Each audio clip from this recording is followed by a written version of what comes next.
নমস্কার বন্ধুরা, স্বাগত জানাচ্ছি আমাদের চ্যানেল সমাচার দর্শনে।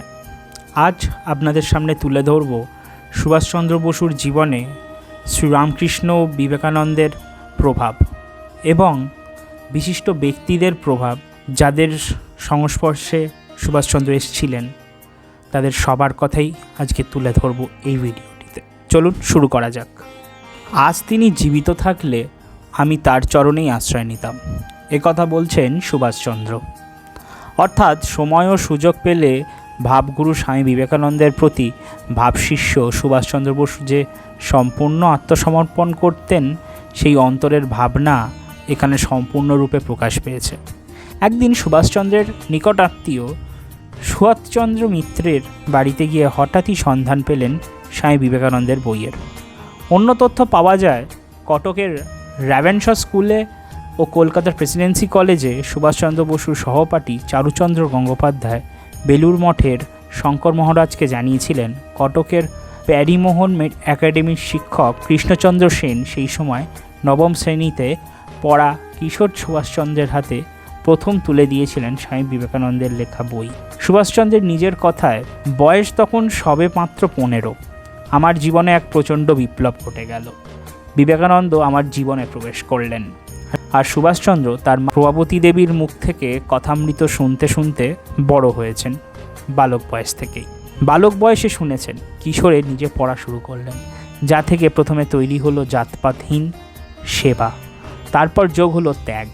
পরে পরিণত সুভাষচন্দ্র বসুর মনে গঠন হলো ধর্মনিরপেক্ষতা ও সর্বধর্ম সমন্বয়ন।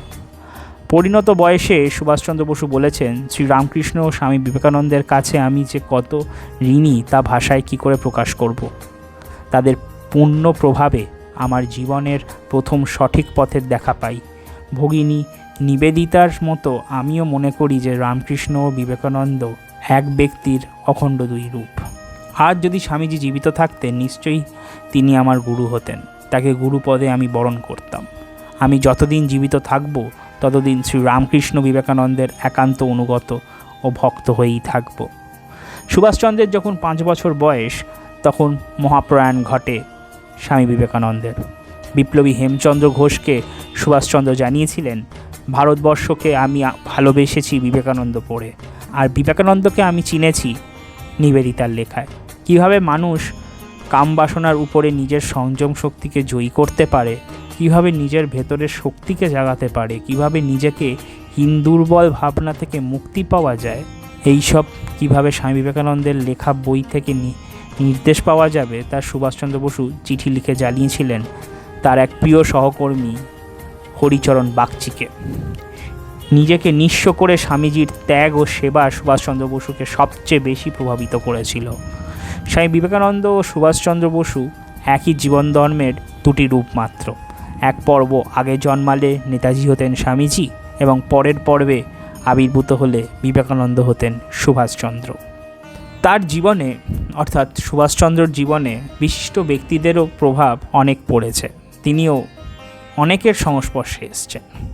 কলেজ জীবনের সূচনায় সুভাষচন্দ্র বসু যাদের প্রতি আকৃষ্ট হয়েছিলেন, তাদের মধ্যে শ্রী অরবিন্দ ঘোষ, আচার্য প্রফুল্লচন্দ্র রায়, বিজ্ঞানী জগদীশচন্দ্র বসু, কবিগুরু রবীন্দ্রনাথ ঠাকুর, দেশবন্ধু চিত্তরঞ্জন দাস উল্লেখযোগ্য ব্যক্তিত্ব। এদের মধ্যে দেশবন্ধু চিত্তরঞ্জন দাসকে সুভাষচন্দ্র তার রাজনৈতিক গুরুরূপে বরণ করেছিলেন। যদিও দেশবন্ধুর সাথে তার প্রত্যক্ষ কর্মযোগ ছিল মাত্র 3 বছরের, তবুও সুভাষচন্দ্রের মনে ও কাজে দেশবন্ধুর চিরস্থায়ী প্রভাব থেকে গেছে।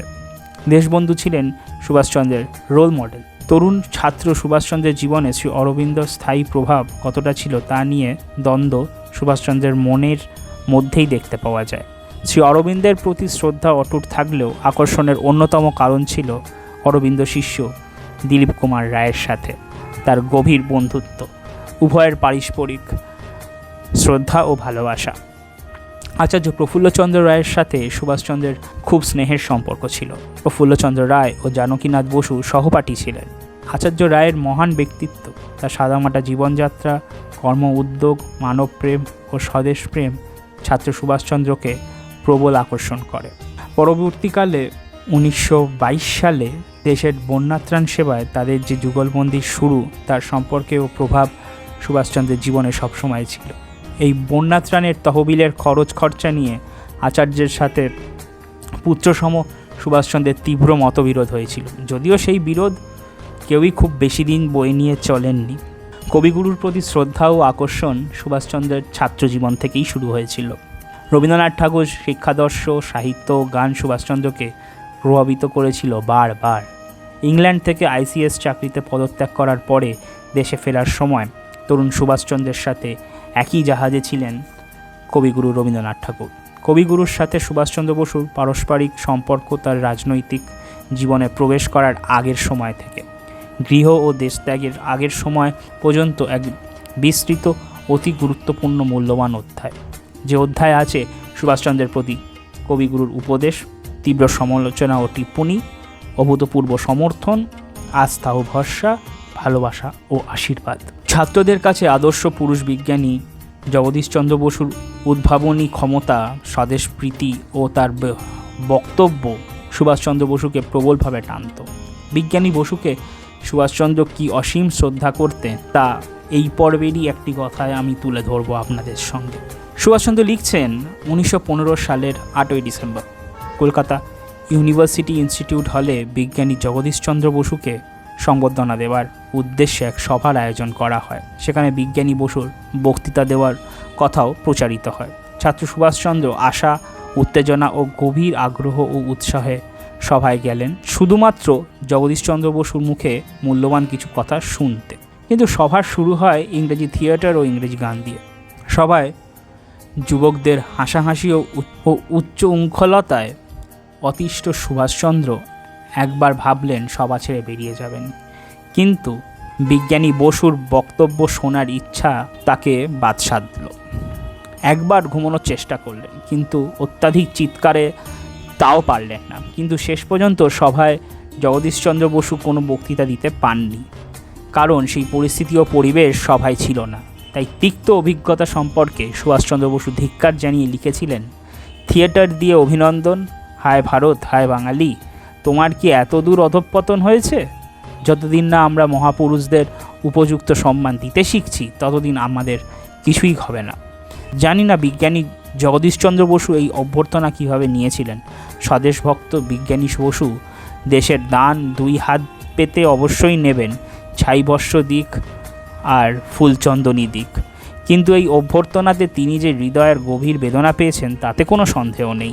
এই ঘটনা ও তার প্রতিক্রিয়ার 18 পেরিয়ে 19 বছরের দিকে এগিয়ে যাওয়া সুভাষচন্দ্র বসুর মানসিক গঠন, মূল্যবোধ ও চারিত্রিক বৈশিষ্ট্যের প্রতিফলন ছিল। পরবর্তীকালেও এই মৌলিক পরিবর্তন ঘটেনি।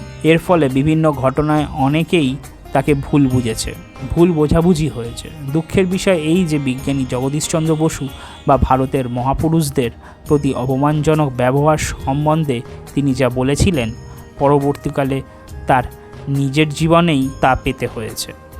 সুভাষচন্দ্র বসুর জীবন এবং তার কর্মকাণ্ডের কথা জানতে, শুনতে আমাদের ফলো করতে ভুলবেন না সমাচার দর্শনকে। আর ভিডিওটি কেমন লাগলো অবশ্যই কমেন্ট বক্সে লিখে জানাবেন। আর ভালো লাগলে লাইক, কমেন্ট ও শেয়ার করতে ভুলবেন না।